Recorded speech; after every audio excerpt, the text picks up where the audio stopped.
Hey LinkedIn, good afternoon. I'm Nachliel Selavan, and I'm one of many people who came last night to the Bellworks for the LinkedIn New Jersey Global event, which was fantastic. I am so inspired, and this video is me putting into action what I have learned. So I'd like to share with you my main takeaway from that event, and thanks are due to many people, especially Suzanne Spaner for inviting me to the event, and the people running the event.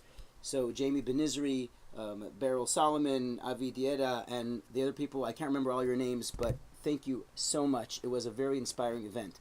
So putting this into action, what Jamie Benizri said is CAB, be consistent, be authentic, and be bold. And consistency and authenticity are what I'd like to talk about. So being consistent, I hope this is the first of many videos I'm going to do. And my main takeaway has to do with authentic, being yourself, putting yourself out there, which connects very much to what Berel Solomon was talking about.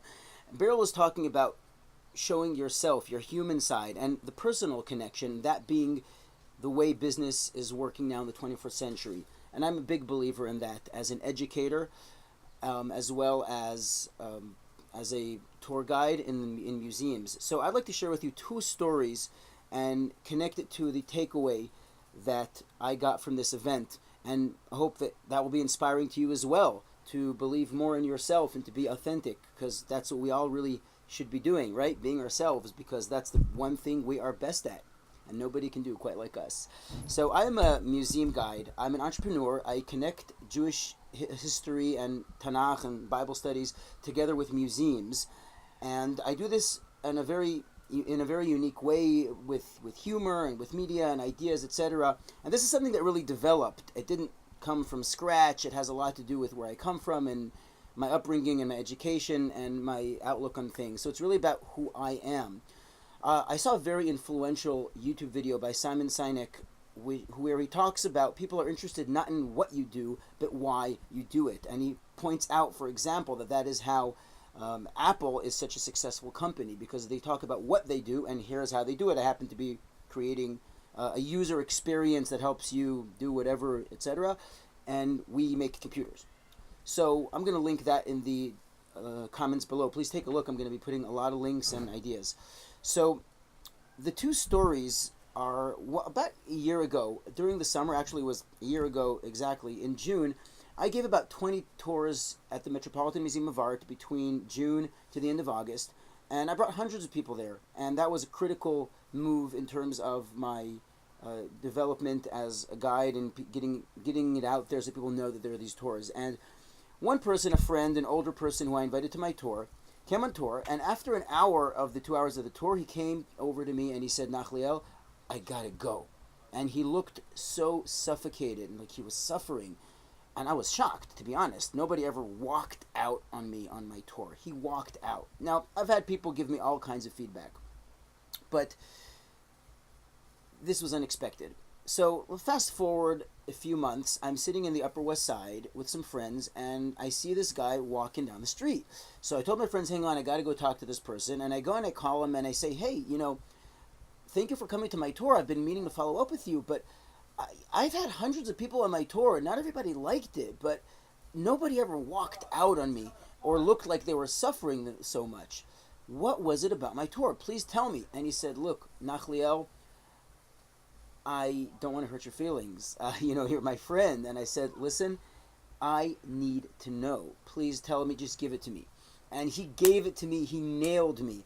And I got to tell you that since that constructive feedback, or I shall say criticism, because it really was horrific criticism, my tour has transformed. I have completely flipped it on its head in terms of how I engage and use the museum. Now, around Hanukkah time, in just this November, I brought another tour. I started a new tour called Hanukkah, Hellenism, and the Jews, and that's also going to be linked in the comments below. And I invited Aleph Beta, Rabbi David Foreman. This great guy who his company does video education. So I invited them on my tour, and I asked him afterwards for some advice. I said, listen, I'm stuck with a particular technicality. I don't know how to move past that point. Can you please give me some feedback? And he did. And boy, did that change everything. And the basic idea that he told me was, listen, you are a person who has a unique individual way of looking at the museum and engaging in it. You're weaving a story the way you see it. Take us into your mind. Guide us through the museum as you see it. Share your experience.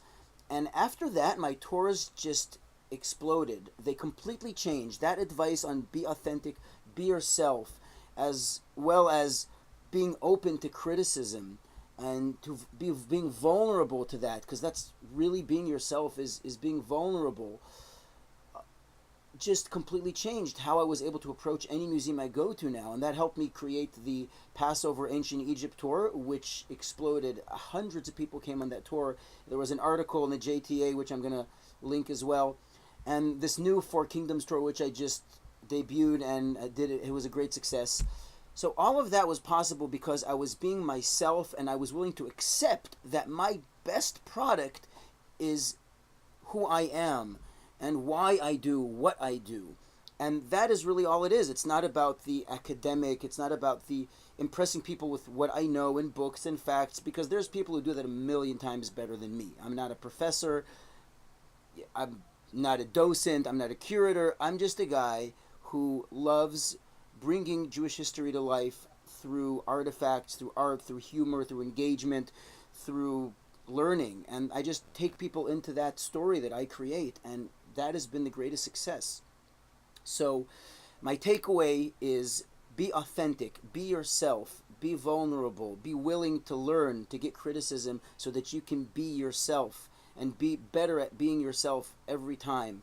And don't be afraid to put yourself out there, because that is really the best thing that you have to offer to the world. Thank you for listening. Hope to see you again. Shabbat Shalom.